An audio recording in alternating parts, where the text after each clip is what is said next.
Gospodovото slovo mu dojde na Jona, sinota Amatиев, и му рече: Стани, оди во Нинивија, град голем, и викај против него, зашто нивното зло се воздигна пред моето лице. А Јона стана за да побегне во Тарсис од Господовото присуство. Слезе во Јафа и најде брод што пловеше во Тарсис, го плати во зењето и слегна во него за да отплови со нив во Тарсис далеко од Господовото присуство. Но Господ фрли голем ветар на морето и стана голема бура во морето, та мислеа дека бродот ќе се разбие. Морнарите се исплашија, секој го повика својот Бог и за да го олеснат го фрлаа во морето товарот што беше во бродот, а Јона пак беше слегол на дното на бродот, легнал и заспал со цврст сон. Заповедникот на бродот му пристапи и рече: Што е со тебе, спанко? Стани и повикај го својот Бог, можеби тој Бог ќе си спомне за нас за да не загинеме. Потоа си рекоа едни на други: Ајде да фрлиме жребки, за да видиме заради кого ни дојде ова зло. Фрлија жребка и жребката падна на Јона. Тогаш тие му рекоа: Кажи ни, заради кого ни дојде ова зло? Со каква работа се занимаваш? Од каде доаѓаш? Од која земја си и од кој народ? Тој им одговори: Јас сум евреин и се бојам од Господа небесниот Бог, кој ги направи морето и копното.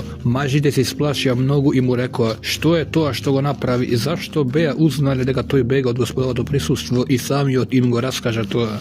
Тие го праша: Што да направиме за тебе, за да ни се смири морето? Зашто морето сануваше се побурно. Тој им одговори: Земете ме и фрлете ме во морето, па ќе ви се смири морето, зашто знам дека заради мене се крена на вас ова голема бура. Но мажите веслаа за да се вратат на копното, но не беа способни, зашто морето се креваше се побесно против нив.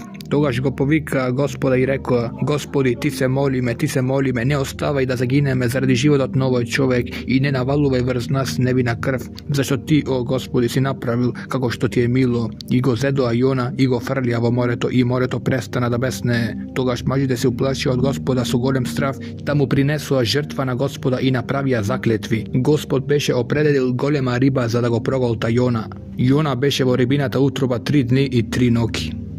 Тогаш Јона се помоли на Господ својот Бог од рибината утроба. Тој рече: Во својата неволја извикав кон Господа и тој ме послуша. Извикав од утробата на подземјето и ти ми го чу гласот. Ти ме фрли во длабочината во срцето на морето и водата ме обкружи. Сите твои поплави и бранови минаа преку мене. Реков: Отфрлен сум од пред твоите очи, но сепак ќе погледнам повторно кон твојот свет храм. Водите ме обкручија дури до душата моја, бездната ме обколи. Тревите ми ја завиткаа главата. Слегов до корењата на планините. Околу мене беа за секогаш земните лостови, но ти извади го од јама мојот живот, о Господи Боже мој.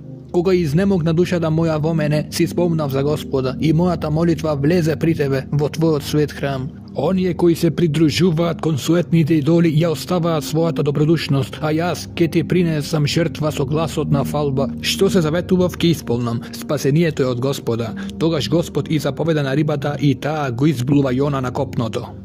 Господовото слово му дојде втор пат на Јона и му рече: Стани, оди во Нинивија, голем град, и прогласија проповедта во него што ќе ти ја речам. Јона стана и отиде во Нинивија, според Господовото слово. Нинивија беше многу голем град, 3 дни одење. Јона кога почна да влегува во градот ден одење, проповедувајќи велеше: Уште 40 денови и Нинивија ќе биде уништена. И нинивиците поверуваа во Бога, огласија пост и се облекоа во врекишта, сите од најголемиот до најмалиот. Словото стигна до царот на Нинивија. Тој стана од престолот и ја соблече плаштеницата од себе, се облече во врекиште и седна во пепел.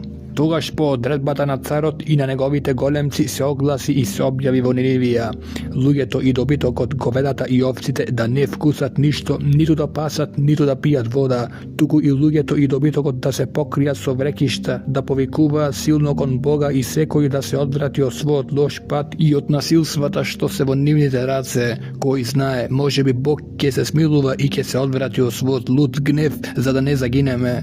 Бог ги виде нивните дела дека се обратија својот лош пат и Господ се сожали заради несреќата со која им се беше заканил да ја направи и не ја направи. На Јона му беше многу криво и се налути, и му се помоли на Господ и рече: О, Господи, не го зборував ли тоа уште додека бев во својата земја? Затоа сакав да избегам во Тарсис, зашто знаев дека ти си милостив и добар Бог, спор на гнев и богат со милосрдие, и дека се сожалуваш над несреќата.